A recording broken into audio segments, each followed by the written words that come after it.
ঝাড়খণ্ড রাজ্যে দ্বিতীয় দফার এবং লোকসভা নির্বাচনের পঞ্চম দফার ভোট হচ্ছে ছাত্রা, হাজারিবাগ এবং কোডারমা তিনটি সংসদীয় আসনে। সকাল 7টা থেকে বিকাল 5টা পর্যন্ত চলবে ভোট গ্রহণ। এই তিনটি আসনে ভোট দেবেন 58,34,618 জন ভোটার। এই সময় এই তিনটি লোকসভা আসনের পাশাপাশি গিরিডি জেলায় অবস্থিত গান্ডে বিধানসভায় উপনির্বাচনের জন্য ভোট হচ্ছে। আমাদের সংবাদদাতা সুরেন্দ্র সরেন হাজারিবাগ লোকসভা কেন্দ্রের রামগড় থেকে ভোটের স্টক নিয়েছেন, যেখানে একজন 98 বছর বয়সী মহিলা ভোটার বলছেন যে তিনি জওহরলাল নেহেরু দেশের প্রধানমন্ত্রী হওয়ার সময় থেকে ভোট দিয়ে আসছেন। দেখুন।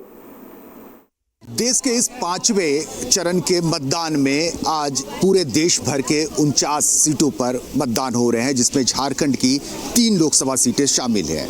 हजारीबाग, चतरा और कोडरबा, इन 3 में से एक हजारीबाग लोकसभा क्षेत्र के रामगढ़ जिले के मतदान केंद्र में हूं, जहां मतदान का कार्य सुबह 7 बजे से चल रहा है। शाम 5 बजे तक मतदान होने हैं और इस झारखंड के दूसरे चरण में के 3 सीटों पर मतदान हो रहे हैं।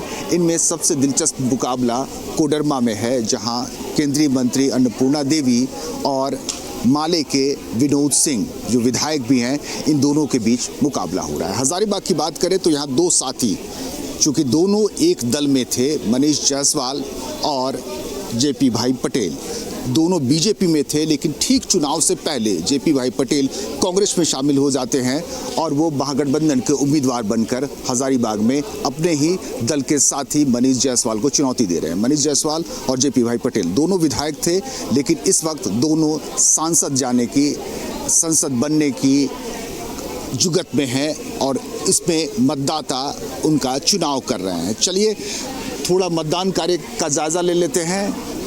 अच्छी खासी भीड़, मतदाता, एक लंबी कतार यहाँ मतदान केंद्र में नज़र आ रहा है, जहाँ रामगढ़ जिले के इस मतदान हजारीबाग लोकसभा क्षेत्र के इस मतदान केंद्र में महिला और पुरुषों की तादाद बराबर दिख रही है। कुल झारखंड में इस तीसरे फेज में 58 लाख मतदाता आज अपने मतदान का मत का प्रयोग करेंगे। कुछ मतदाताओं से समझते हैं कि इस बार चुनाव में उनका कैसा रुझान दिख रहा है और किन मुद्दों पर ये वोट करने वाले हैं। क्या नाम है सर आपका? मेरा नाम ईश्वर तिर्की। अच्छा, कितनी देर से खड़े हैं आप? 1 घंटा हो गया। 1 घंटा हो गया, तब तो बड़ा धीमा मतदान चल रहा है इसका मतलब? चल रहा है सर। अच्छा बताइए, देश में किसका चर्चा है, किन मुद्दों की चर्चा सर ये तो हम नहीं सकते हैं, बताने वाला तो प्रभु है, अभी हम कैसे कर सकते हैं सर? ये तो बहुत सा है, तो क्या बताने सकेंगे, नहीं सकेंगे। कुछ मुद्दे नजर आ रहे हैं इस चुनाव में?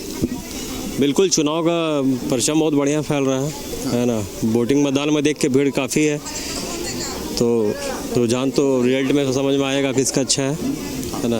मुद्दों की बात करें अगर हम, तो आपको क्या लग रहा है कि किन मुद्दों पर लोग इस बार वोट कर रहे हैं?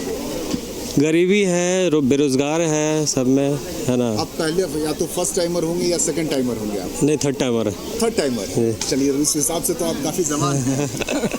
क्या लग रहा है भैया, वोट में किस बात की चर्चा हो रही है? राम मंदिर की चर्चा हो रही है, बेरोजगारी की चर्चा हो रही है? राम मंदिर चर्चा है ना? हाँ। मतलब राम मंदिर आपके मोहल्ले में, राम मंदिर हो या फिर महंगाई हो, बेरोजगारी हो, इन सब चीज़ों में से सबसे ज़्यादा लोग किसकी बात कर रहे हैं? बेरोजगारी तो है ही सर, है ना? हाँ। आपके इलाके में बेरोजगारी कैसी है यहाँ रामगढ़ हजारीबाग में? हम लोग रामगढ़ के रहने वाले हैं। हाँ, तो मतलब कैसी है बेरोजगारी यहाँ? कम ही है, थोड़ा कम ही है। हाँ, मतलब काम मिल जाता है यहाँ? काम परेशानी थोड़ा है। कहाँ मिलता है, कहाँ नौकरी मिलता है? नौकरी कोई नहीं देता है। नौकरी नहीं देता है। भाई साहब क्या करते हैं आप? हम लोग तो मजदूरी काम करते हैं। अच्छा, लेबर कुली का काम करते हैं। हाँ। और उसी में पेट रोटी चलाते हैं। तो आज मजदूरी करने नहीं गए? आज हमको यहाँ वोट देना था। वोट देना? हाँ, इसलिए नहीं गए। मतलब मतदान के लिए मजदूरी एक दिन आपने कुर्बान कर दिए, क्या करेंगे, उसको तो देना जरूरी है ना। अगर आपसे कहा जाए कि देश में एक चीज़ लागू करना है, एक चीज़ सुधारना है, तो क्या सुधारेंगे? बस मजदूरी करना है यार, क्या करना है। जैसे कि सुधारना है तो मतलब कि सरकार जो करेंगे वही ना कर सकते हैं हम लोग यार। तो अच्छी सरकार बनाने के लिए निकले हैं? हाँ, ठीक। कैसे भाई साहब? ठीक है। हाँ, क्या लगता है इस बार देश में क्या हो रहा है? क्या हो रहा है वोट देने के बाद ही तो पता चले क्या होगा।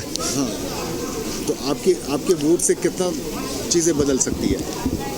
चीज़ें बदल सकती है, जो बेरोजगार है उस सबको जॉब मिले, नौकरी मिले, शिक्षा अच्छा मिले, पढ़ाई लिखाई सब चीज़, हर चीज़ भी बहुत सारा चीज़ें। आप किस चीज़ की तैयारी कर रहे हैं?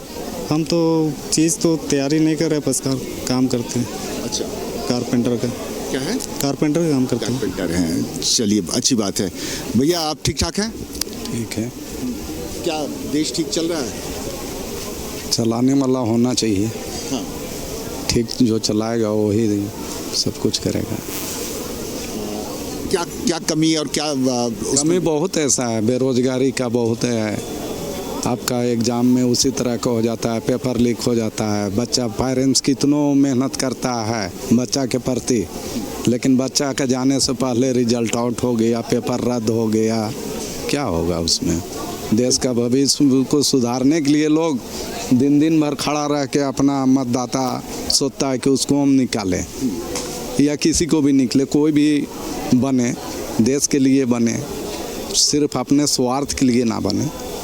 बिल्कुल, बहुत पते की बात आपने कही है। और इधर हाल के दिनों में झारखंड और बिहार में कई महत्वपूर्ण एग्ज़ाम्स के पेपर लीक हो गए, जिसकी वजह से एग्ज़ाम रद्द करने पड़े, कैंसिल करने पड़े। चलिए अब महिलाओं से समझते हैं कि इस बार चुनाव में उनका वो किन मुद्दों पर वोट कर रहे हैं या किन मुद्दों पर घरों से बाहर निकले हैं।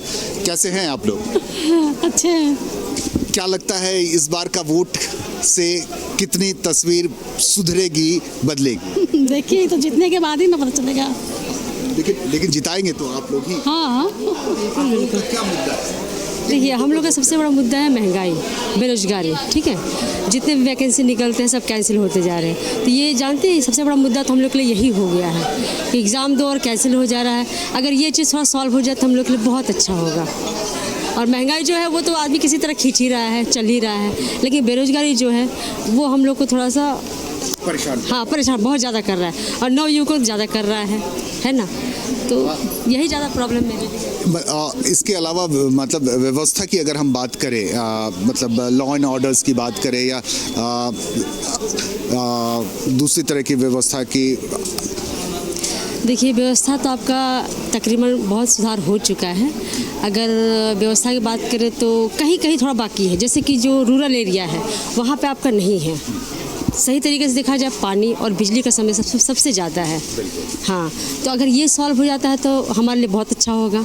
अभी भी लोग कहाँ से पानी लाते हैं, बहुत दूर दूर से, कहीं चूहा खोद के ले रहे हैं तो कहीं दूर तक जा रहे हैं ला रहे हैं। तो ये हमारे लिए ठीक नहीं है। हम लोग भले ही थोड़ा मिडिल एज के लोग अपना सुविधा कर लेते हैं, लेकिन जो लोअर क्लास के उनके लिए बहुत दिक्कत है। आज भी गाँव में वही सब कर रहे हैं, दूर दूर से पानी ला रहे हैं, अपना काम चला रहे हैं। जीना तो सबको है, चाहे आप कहीं से लाएँ, हाँ गांव में रहें, वो तो आपको करना ही करना है।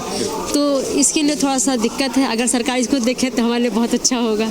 चलिए, बहुत सुंदर विचार है, आपने बहुत अच्छी बातें कही, थैंक यू वेरी मच।